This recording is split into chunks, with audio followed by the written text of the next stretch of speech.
জলখাবারটা খেয়ে তারপরে আর রান্নাঘরে ঢুকতে হবে। এই হচ্ছে সকালের। এখন প্রায় বাজে মনে হয় 11টা। মেয়ে স্কুলে বেরিয়ে গেছে। ও আজকে রুটি আলু ভাজা নিয়ে গেছে। এখন রুটিটাই দিই, কেন রুটিটা শরীরের পক্ষে ভালো। বেশি তেলের ভাজা খাওয়াটা একদমই উচিত না। আমি নিচে নেমে যাচ্ছি। দেখো আমাদের ঠাকুর ঘরটাও দর্শন করছি। ঘরে ঢুকলে কি সুন্দর আবহাওয়া। দেখো আবার ফাঁক দিয়ে দেখো দরজা খুলে তোমাদের আবহাওয়াটা আবার দেখাচ্ছে। বেশি দূর দেখাচ্ছে না, কেন পাশের বাড়ি ছাদ। এই সবুজ গাছ, এই বৃষ্টির জল পেয়ে যে কিছু তরতর বেড়ে গেছে। এবার ঠান্ডা আসবে, তারপরে আবার গরম আসবে। এই হচ্ছে আমাদের পালা বদল আবহাওয়া। গরমটা চলে গেছে 24-এ বর্ষা ঢুকে গেছে, বর্ষা প্রায় শেষের মুখে। তারপরে শরতেই সেই কাশফুল, মা দুর্গা আগমন, কত কাজ। শরৎটা প্রায় পুজো সব। এই দুর্গা পুজো, লক্ষ্মী পুজো, কালী পুজো, জগদ্ধাত্রী পুজো, ছট পুজো, ভাইফোঁটা দিয়ে আমাদের শরতের উৎসব শেষ হতে না হতে চলে আসে হেমন্তকাল। হেমন্তকালে না ঠান্ডা না গরম না কোনো, শুধু আবহাওয়াটা এত পরিষ্কার কি বলবো। আবহাওয়াটাকে আমাদের চেঞ্জ। বসন্তকাল আবার সেই 25শে এপ্রিল মাসে আবার সেই ঠাড়া পোড়া গরম। 2 মাস মানে ঘরে থাকাটাই ভালো। গরমের তাপ আর কারোরই সহ্য হয় না। এই দেখো আমাদের উপরে ছোট্ট বিছনাটা সুন্দর সাজানো গোছানো আছে। এখানে কেউ শোয় না, ঘর ফাঁকা। এই ছোট্ট বিছনার ঘরটা দেখো আমাদের ছোট্ট বিছনার ঘরটা তোমাদের দেখাচ্ছি। এখানে মেয়ে মাঝে মাঝে এসে, খুব গরম লাগে, এই ঘরটা আমাদের খুব ঠান্ডা এবং সুন্দর হাওয়া।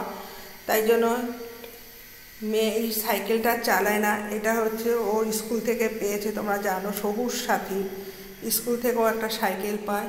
সঙ্গে সঙ্গে আমার ঠাকুর ঘরটাও তোমাদের দেখিয়ে দিচ্ছি। এখন যেহেতু আমার পায়ের সমস্যা, ঠাকুর ঘরে আমার আসা সম্ভব হয় না। তা নিচে মাকে নিয়েছি কয়েকটা, ওপরে আসি যখন তখন মাকে দর্শন করি।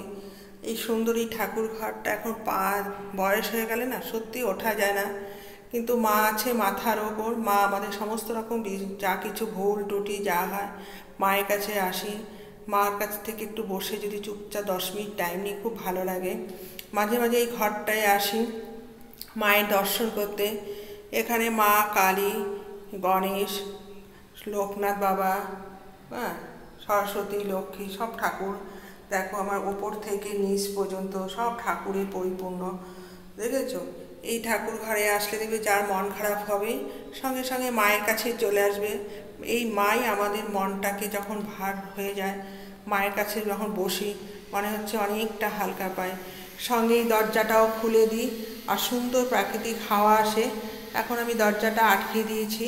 এখন আমি নিচে চলে যাব রুটি করতে, কারণ সকালে ব্রেকফাস্ট হয়নি।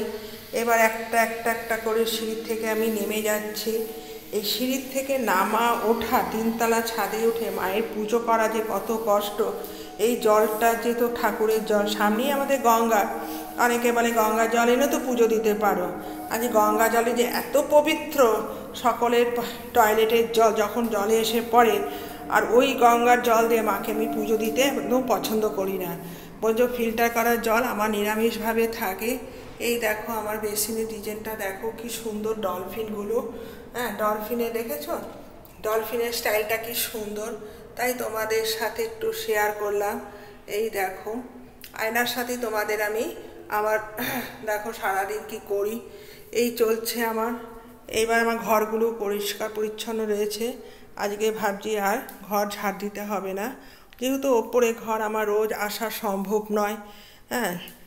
একা একা থাকি, কিন্তু স্মৃতি রাখতেই হবে।